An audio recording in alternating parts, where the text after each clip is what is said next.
Tense. Tense का मतलब होता है काल। टेंस से हमें किसी काम को करने का समय पता चलता है। एक्चुअल में ये बहुत ही इम्पॉर्टेंट टॉपिक है। इसमें अगर आपने पकड़ बना ली तो आपको इंग्लिश लिखने, समझने और बोलने में आपको कभी भी कोई भी परेशानी नहीं होने वाली। तो स्टार्टिंग से पहले आपको ये बातें जरूर पता होनी चाहिए कि किसी भी सेंटेंस के 3 पार्ट होते हैं: सब्जेक्ट, वर्ब, ऑब्जेक्ट। एक्चुअल में सब्जेक्ट क्या होता है? सब्जेक्ट वो होता है जो काम कर रहा होता है। वर्ब वो होता है जो काम हो रहा होता है। और ऑब्जेक्ट वो होता है जिस पर काम हो रहा होता है। आपको ये बातें क्लियर हो गई? सब्जेक्ट में आपके 3 तरह के लोग हो सकते हैं: first person, second person, third person.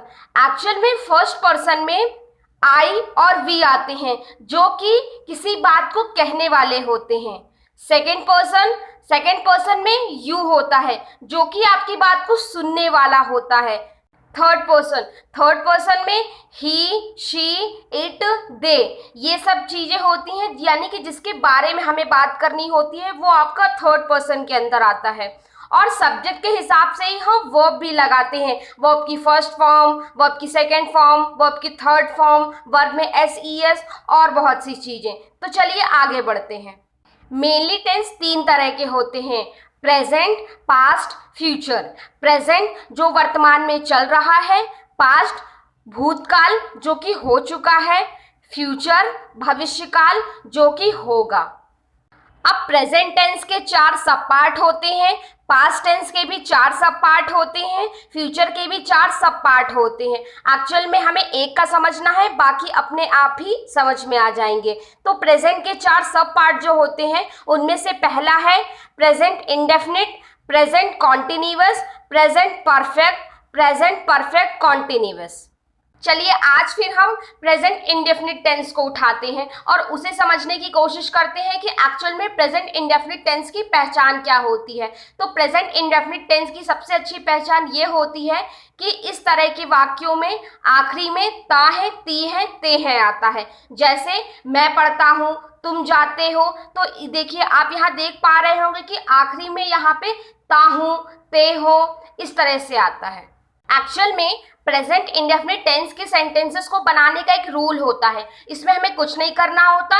इसमें हमें सबसे पहले सब्जेक्ट लिखना होता है, उसके बाद वर्ब, उसके बाद ऑब्जेक्ट। अब यहाँ एक बात ध्यान रखने की होती है कि जब भी कोई चीज़ सिंगुलर हो या फिर हमारा सब्जेक्ट ही, शी, इट या फिर नेम हो तो हम हमेशा वर्ब में एस या ई एस लगाते हैं। यानी कि हमारा रूल तब क्या बन जाता है, सब्जेक्ट प्लस वर्ब में एस या ई एस लगाएंगे प्लस ऑब्जेक्ट। तो चलिए इस तरह से कुछ सेंटेंस देख लेते हैं जिसमें ये रूल अप्लाई होता है। पहला सेंटेंस है वह खाना बनाती है। वह के लिए हम क्या यूज करेंगे, शी। और अभी मैंने आपको बताया जिस रूल को, तो उसके हिसाब से हम वर्ब में एस या ई एस लगाएंगे तो क्या हो जाएगा, शी कुक्स। क्या कुक करती है, फूड कुक करती है। तो क्या हो जाएगा, शी कुक्स फूड। नेक्स्ट सेंटेंस देखते हैं, माया जल्दी सोती है। तो माया किसी का नेम है, उसके बाद जो वर्ब लगाएंगे हम उसमें एस या ई एस लगाएंगे तो क्या हो जाएगा, माया स्लीप्स। जल्दी सोती है तो Maya sleeps early. Okay. Next rule है, अगर सब्जेक्ट आपका प्लूरल हो या फिर आई, वी, यू, दे हो तो हम वर्ब में एस या ई एस नहीं लगाते हैं। तब क्या रूल बन जाएगा, तब हमारा रूल बन जाएगा subject plus verb plus object. पहला सेंटेंस है मैं पढ़ता हूं। मैं के लिए हम आई लगाएंगे। अभी मैंने आपको बताया कि आई, वी, यू, दे या प्लूरल हो तो हम वर्ब में एस या ई एस नहीं लगाते हैं। उसके हिसाब से क्या हो जाएगा, आई पढ़ता हूं के लिए रीड, तो आई रीड। ओके। नेक्स्ट है तुम जाते हो।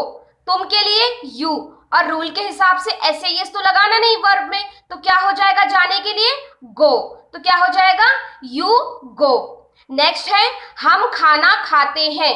हम के लिए वी, एस या ई एस तो लगेगा नहीं रूल के हिसाब से, तो खाने के लिए ईट। खाना खाते हैं फूड, तो क्या हो जाएगा, वी ईट फूड। ओके। अब अगर यही बात निगेटिव सेंटेंसेस में आए तो हमें डज नॉट और डू नॉट का यूज करना होता है। तो चलिए मैं आपको पहले ये बता दूं कि डज नॉट कहाँ पे लगता है और डू नॉट कहाँ पे लगता है। जब कभी भी कोई चीज सिंगुलर हो या फिर ही, शी, इट या फिर किसी का नेम हो तो हम डज नॉट का यूज करते हैं, और अगर कोई भी चीज प्लूरल हो या फिर आई, वी, यू, दे हो तो हम डू नॉट का यूज करते हैं। पहला सेंटेंस है सीता बाजार नहीं जाती है। तो अब देखिए सीता किसी का नेम है, उसके हिसाब से हम डज नॉट लगाएंगे तो क्या हो जाएगा, सीता डज नॉट। अब जाने के लिए गो, कहाँ नहीं जाती है, बाजार, तो Sita does not go to market. Next sentence है मैं नहीं पढ़ता हूँ, तो क्या हो जाएगा, मैं के लिए आई के साथ क्या लगेगा, do not. I do not पढ़ने के लिए स्टडी, तो क्या हो जाएगा, आई डू नॉट स्टडी। अब अगर हम बात करते हैं इंटरोगेटिव सेंटेंसेस की, तो ये कौन से सेंटेंसेस होते हैं, इसमें क्या होता है कि क्या वर्ड आगे लग जाता है, जैसे क्या मैं सोता हूँ, क्या मैं खाता हूँ, क्या सीता पढ़ती है, इस तरह के सेंटेंसेस होते हैं। तो इस तरह के सेंटेंसेस में रूल होता है हम डू और डस को सब्जेक्ट के आगे लगा देते हैं, यानी कि पहले डू और डस लगाते हैं सब्जेक्ट के हिसाब से, फिर सब्जेक्ट लगाते हैं, फिर वर्ब लगाते हैं, फिर ऑब्जेक्ट लगाते हैं। तो चलिए इसके मैं आपको एग्जांपल्स बता देती हूँ। पहला सेंटेंस है क्या मैं सोता हूँ। अब देखिए क्या वर्ड आगे आ गया तो उसके हिसाब से डू और डस आगे लगेगा, वो किसके हिसाब से लगता है, सब्जेक्ट के हिसाब से। यहाँ सब्जेक्ट क्या है, मैं। अभी मैंने आपको पीछे बताया कि सब्जेक्ट में अगर आई हो तो हम डू लगाते हैं, तो यहाँ क्या हो जाएगा, डू आगे लग जाएगा, तो क्या हो जाएगा, डू आई। अब सोता हूँ के लिए स्लीप, तो क्या लगा देंगे हम, डू आई स्लीप। तो क्या हो जाएगा सेंटेंस का ट्रांसलेशन, क्या मैं सोता हूँ का do I sleep. Next sentence है क्या सीता लिखती है। अब सीता के हिसाब से हमें डू और डस लगाना होगा, तो सीता तो किसी का नेम है तो हम क्या लगाएंगे, डस, तो क्या हो जाएगा, डस सीता। अब लिखने को राइट, तो क्या हो जाएगा, does Sita right. Okay, I hope आज का वीडियो आपको पसंद आया होगा। आज के इस वीडियो में मैंने आपको प्रेजेंट इंडेफिनिट टेंस बिल्कुल जीरो से सिखाया, तो आज के बाद आपकी ये समस्या दूर हो गई कि ये टेंस मुझे समझ में नहीं आते। तो ये चैनल आपके दिमाग की बत्ती को ऐसे ही जलाता रहेगा, तो प्लीज हमारे चैनल को सब्सक्राइब कर लीजिए और बेल आइकन भी प्रेस कर लीजिए। ये बात तो आप जानते ही होंगे कि ज्ञान बांटने से बढ़ता है, तो प्लीज इस वीडियो को और भी लोग के साथ शेयर कीजिए जिससे और भी लोग बेनिफिटेड हो सके। तो अपना प्यार और सपोर्ट दिखाते हुए हमारे साथ यूं ही बने रहिए। आज के लिए इतना ही, थैंक यू, बाय बाय।